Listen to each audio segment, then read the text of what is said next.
चाणक्य नीति से जाने कि तुम लोगों की आलोचना को स्वीकार करो।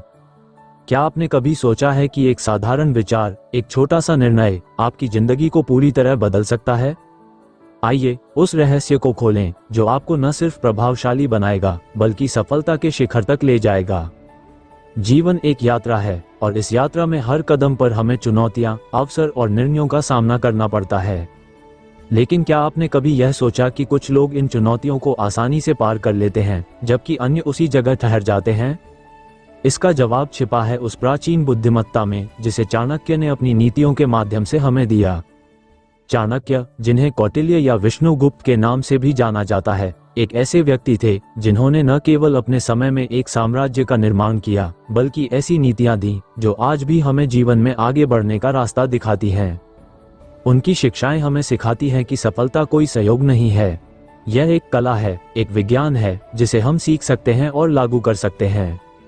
सबसे पहले आइए बात करें आलोचना को स्वीकार करने की। चाणक्य कहते थे कि जो व्यक्ति आलोचना को गले लगाता है वही सच्चा ज्ञानी है। लेकिन हम में से कितने लोग आलोचना को सुनकर सहज महसूस करते हैं? जब कोई हमारी कमी बताता है तो हमारा पहला रिएक्शन अक्सर बचाव का होता है। हम तर्क देते हैं, बहाने बनाते हैं या उस व्यक्ति को गलत ठहराने की कोशिश करते हैं। लेकिन चाणक्य हमें सिखाते हैं कि आलोचना एक दर्पण है। ये हमें वह दिखाती है जो हम खुद नहीं देख पाते। अगर हम इसे खुले दिल से स्वीकार करें तो ये हमें बेहतर बनाने का एक अवसर देती है। कल्पना कीजिए, आप एक नाविक हैं और आपका जहाज समुद्र में भटक रहा है। अगर कोई आपको बताए कि आपका कंपास गलत दिशा दिखा रहा है तो क्या आप उस सलाह को नजरअंदाज करेंगे? नहीं, आप उस सलाह को सुनेंगे, अपने कंपास को ठीक करेंगे और सही दिशा में बढ़ेंगे। आलोचना भी ऐसी ही है। यह आपको बताती है कि आप कहाँ गलत हैं ताकि आप सही रास्ते पर चल सकें। लेकिन आलोचना को स्वीकार करने का मतलब यह नहीं कि आप हर बात मान लें। चाणक्य कहते थे कि बुद्धिमान व्यक्ति आलोचना को सुनता है, उसका विश्लेषण करता है और फिर तय करता है कि उसमें कितनी सच्चाई है। तो अगली बार जब कोई आपकी आलोचना करे तो एक क्षण रुकें, गहरी सांस लें, अपने मन को शांत करें, पूछें, क्या इस आलोचना में कुछ ऐसा है जो मुझे बेहतर बना सकता है? क्या यह मुझे मेरे लक्ष्यों के करीब ले जा सकता है? अगर हाँ, तो उसे अपनाएं।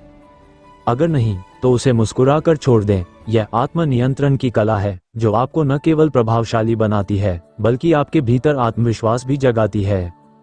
चाणक्य की एक और महत्वपूर्ण नीति है आत्म जागरूकता। वह कहते थे कि जो व्यक्ति खुद को नहीं जानता वह कभी दूसरों को नहीं समझ सकता। आत्म जागरूकता का मतलब है अपने विचारों, भावनाओं और व्यवहार को समझना। ये समझना कि आप किन चीजों में अच्छे हैं और किन चीजों में सुधार की जरूरत है।